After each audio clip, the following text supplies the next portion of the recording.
கோபம் வந்தால் தண்ணி பல்லை கொண்டிருக்கிறதுக்கு வாய்ப்பு இருக்கிறது.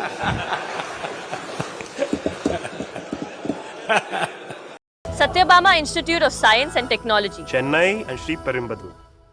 முதல்வர் அவர்களுடைய பிறந்த நாள். முதல்வருக்கு ஒரு கோரிக்கை வைக்கிறேன். இங்கு நான் சட்டமன்றத்திற்கு வந்த நாட்களில் இருந்து அவை பணியாளர்கள் எல்லாருக்கும் இது மாதிரி ஒரு டம்ளர்ல ஒவ்வொரு இடமா போய் தண்ணி கொடுத்துக்கிட்டு இருக்காங்க. இன்னைக்கு நம்ம ரொம்ப அட்வான்ஸ்டா போயிட்டு இருக்கோம். இது மாதிரி கொடுக்கறது ஒன்லி கிளென்லினஸ் ஒண்ணு. அவை பணியாளர்களுக்கு நிறைய வேலை இருக்கு. ஒவ்வொரு டேபிளா அவங்க தவழ்ந்து கொடுக்கறது நமக்கே பாக்குறதுக்கு ஒரு மாதிரி இருக்கு. சோ சிஎம்க்கு ஒரு ரெக்வெஸ்ட், பெட் பாட்டில்ஸ்ல ஒவ்வொரு டேபிள்லயுமே பாட்டில்ஸ் நீங்க குடி தண்ணீர் வச்சிடலாம். குடிச்சிட்டு அவங்கவுங்க இடத்துல அவங்கவுங்க வச்சிட போறாங்க. இதனால கவர்மெண்ட்டுக்கு எக்ஸ்ட்ரா செலவும் ஒன்னும் வரப்போறது இல்ல. அவங்கவுங்க இடத்துல வச்சிடலாம் அப்படின்ற என் கருத்தை நான் சொல்றேன். ஏன்னா இது டம்ளர்ல கொடுக்கறதும் அது மறுபடியும் கேட்கறதும் அவங்க வருவதும் அவங்களுக்கு நிறைய பணிகள். அது பதில் ஒவ்வொரு சீட்ல ஒரு பெட் பாட்டில்ஸ் மாதிரி கண்ணாடி பாட்டில்ல வாட்டர் வச்சுட்டா அவங்களுக்கு தேவைக்கு எடுத்துட்டு கொடுத்துடலாம். சோ இது பிறந்த நாள்ல முதலமைச்சருக்கு ஒரு கோரிக்கை வைக்கிறேன். அதுக்கு நாம நெகிழியில வேண்டாம், பிளாஸ்டிக் பாட்டில்ஸ் நம்ம அலோவ் பண்ண வேண்டாம், கண்ணாடி பாட்டில்ல நம்ம வைக்கலாம். உறுப்பினர் மாண்புமிகு பேரவைத் தலைவர் அவர்களே, அந்நியார் அவர் ஒரு நல்ல கருத்தை இங்கே சொல்லியிருக்கிறார்கள். அந்த கருத்து ஏற்புடையது அல்ல என்பதை நான் தெரிவித்துக் கொள்ள கடமைப்பட்டிருக்கிறேன். என்ற கோபம் வந்தால் தண்ணி பல்லை கொண்டிருக்கிறதுக்கு வாய்ப்பு இருக்கிறது.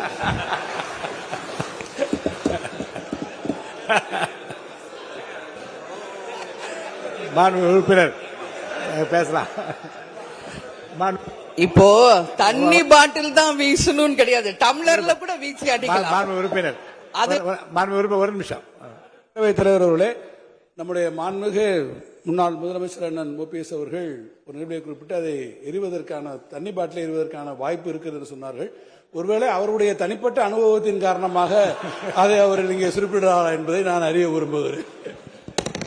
மாண்புமிகு உறுப்பினர், ஏன்னா காலையில இருந்து ரொம்ப காரசாரமாவே போயிட்டு இருந்துச்சு. அதனால ஒரு ஹாப்பியா நம்மளுடைய முதல்வர் பிறந்த நாள்ல எல்லாரும் சந்தோஷமா இன்னைக்கு நம்ம அவையே செய்வோம்.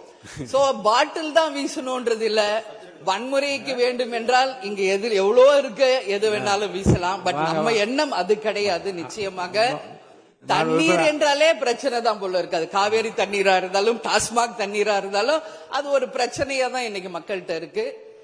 உறுதியாக காவேரியிலும் சரி மேகதாதுலும் தமிழ்நாடு சட்டமன்ற உறுப்பினர் மட்டும் இல்ல, யாரும் அதற்காக விட்டு கொடுக்க போவதில்லை என்பது உறுதி. இன்னைக்கு நம்ம முதல்வர் அவரும் புதிதாக முதல்வராக இருக்கிறார். கர்நாடகா முதல்வரும் முதல் முறை முதல்வராக வந்திருக்கிறார். கேரள முதல்வரும் முதல் முறை முதல்வராக வந்திருக்கிறார்கள். சோ 3 முதலமைச்சர்களும் ஒன்று நட்பு ரீதியாக பேசி இந்த பிரச்சனைக்கு தீர்வு காணலாம். அப்படி இல்லை என்றால் அவங்க சொல்றது கேட்கலன்னா பக்காவா நம்ம சட்ட ரீதியாக ரொம்ப ரொம்ப பழமையான ஒரு விஷயத்தை அன்னைக்கு நான் சொன்ன மாதிரி பேசிக்கிட்டே தான் இருக்கிறோம். இது முழுமையாக தீர்வடைய வேண்டும்ன்றதா எல்லாருடைய கருத்து. இன்னைக்கு நம்மளுக்குள்ள வாதங்கள் பிரதிவாதங்கள் டிஸ்கஷன்ஸ் இங்கு வந்தாலும் இது நிரந்தரமாக தீர்க்கப்பட வேண்டும் என்பதில் யாருக்கும் மாற்று கருத்து இல்லை. இப்ப 2026 இருக்கும், 3026 வரைக்கும் இது கண்டினியூ ஆகக்கூடாது, இன்னொரு 100 ஆண்டு காலத்திற்கு என்பதுதான் எல்லோருடைய எண்ணம். சோ அது நடக்கணும். அது மட்டும் கிடையாது, இன்றைக்கு நேற்று நடந்த ஒரு விஷயம் தமிழ்நாட்டில். நேற்று நான் நேரடியாக சென்று பாதிக்கப்பட்டவங்களை பார்த்தேன். Yesterday was a black day for Tamil Nadu.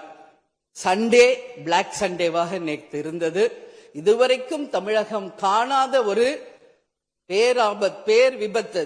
இன்னைக்கு பேரிடர் எவ்வளோ பிரச்சனைகள் இருந்தாலும் ஒரு அமோனியா தாக்குதல்ல இத்தனை பேர் பாதித்தது தமிழக வரலாற்றில் முதல் முறை. அனைவரும் வடநாட்டை சேர்ந்த பெண்கள், 20 வயசுல இருந்து 25 வயசுக்குள்ள இருக்கிற இளம் பெண்கள். அவங்கள நேரா பார்க்கும்போது மிக மிக மனசுக்கு கஷ்டமாக இருந்தது.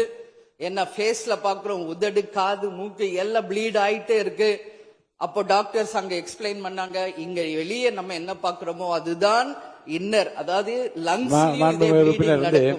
இதை பற்றி ரொம்ப விரிவான விளக்கத்தை எல்லாம் அமைச்சர் அளிச்சுட்டாங்க. சுருக்கமா அதை நான் பார்த்தேன், சரியானதுதான்.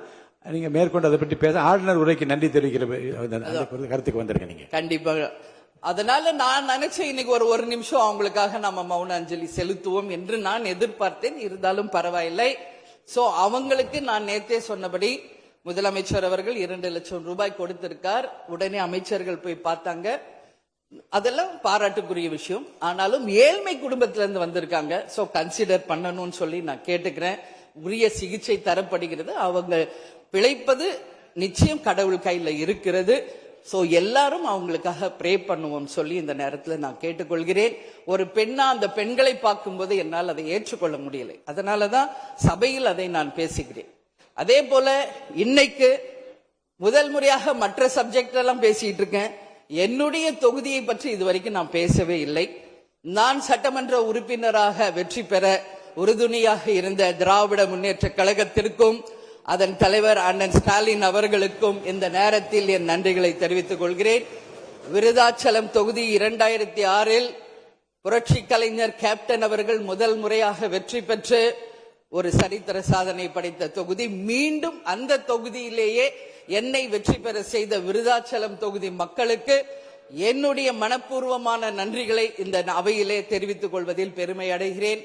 அதே போல அந்த விருதாச்சலம் தொகுதி மக்களுக்கு நான் என்னைக்கும் உண்மையாக இருப்பேன், நேர்மையாக இருப்பேன் என்பதையும் இந்த நேரத்தில் தெரிவித்துக் கொள்கிறேன். அவைத்தலைவர் அவர்களே, இதுல விருதாச்சலம் தொகுதிக்கு தேவையான அத்தனை விஷயங்களும் நான் எழுதியிருக்கேன். அவை நேரத்தை நான் அதிகம் ஏற்றுக்கொள்ள எல்லாருக்கும் வாய்ப்பு தரணும் அப்படின்றதுனால ஒரு 3 பாயிண்ட் மட்டும் சொல்றேன். முடிந்த பிறகு இதை உங்க நேரடியா உங்க கையில் நான் தருகிறேன். அதை நீங்கள் எடுத்து தீர்மானமாக நிறைவேற்றி அதை நிறைவேற்றி தரணும்னு சொல்லி கேட்டுக்கிறேன். விருதாச்சலம் ஒரு மாவட்டமாக அறிவிக்கப்பட வேண்டும் என்று ஒரு நீண்ட நெடிய கோரிக்கை பல ஆண்டுகளாக இருக்கிறது. அதுதான் அங்கு எல்லா மக்களினுடைய விருப்பம். அதை நீங்கள் முதல்வர் அவர்களும் அவைத்தலைவர் அவர்களும் கவனத்தில் கொண்டு விருதாச்சலத்தை ஒரு தனி மாவட்டமாக அறிவிக்க வேண்டும் என்பதை இந்த நேரத்தில் நான் சொல்கிறேன். அதே போல பீங்கான் தொழிற்சாலை மற்றும் கல்லூரி தமிழ்நாட்டில் வேறு எங்குமே கிடையாது. அது விருதாச்சலத்துல மட்டும்தான் இருக்கு. கவர்மெண்ட் அந்த ஃபேக்டரியும் சரி ஒரு காலேஜும் பட் ரொம்ப ஒரு நலிவுற்ற நிலையில் இருக்கிறது.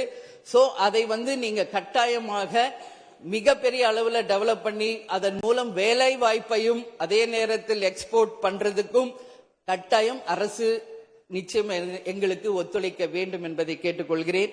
விவசாயம் நிறைந்த பகுதி, அங்கு குடிதண்ணீர்ல மாசு இருக்கிறதுனால நிறைய மக்களுக்கு கிட்னி பாதிக்கின்ற ஒரு நிலைமை இருக்கு. சோ அங்க கூட்டு குடிநீர் திட்டத்தை கொண்டு வர வேண்டும். மரவள்ளி கிழங்கு, மக்காச்சோளம், நெல், கரும்பு இவைதான் அங்கு அதிகமாக விளைகிறது. சோ விவசாயிகளுக்கு முழு கடன் தள்ளுபடி செய்து விவசாயிகளுக்கு எல்லா விதத்திலும் இந்த அரசு உறுதுணையாக இருக்கணும் சொல்லி நான் கேட்டுக்கிறேன். அதே போல டெல்டா பிரச்சனை மட்டும் கிடையாது, இது தமிழ்நாடு பிரச்சனை. நம்மளுடைய நீர் ஆதாரம் எல்லாருக்கும் கிடைக்க வேண்டும் என்றும் கூறி இது அவை முடிந்தவுடன் இதை உங்களிடம் சமர்ப்பிப்பேன். இதை நீங்கள் ஏற்று இதை கட்டாயம் நிறைவேற்றி தர வேண்டும் தொகுதிக்காக என்று கேட்டுக்கொண்டு எல்லாருக்குமே இந்த நேரத்தில் இந்த அவையில் பேச வாய்ப்பு கொடுத்த அவைத்தலைவர் அவர்களுக்கும் இன்று பிறந்தநாள் காணும் முதல்வர் அவர்களுக்கும் என் நன்றிகளை தெரிவித்துக் கொண்டு அமர்கிறேன். நன்றி, வணக்கம். Satyabama Institute of Science and Technology, Chennai and Sri Perumbadur.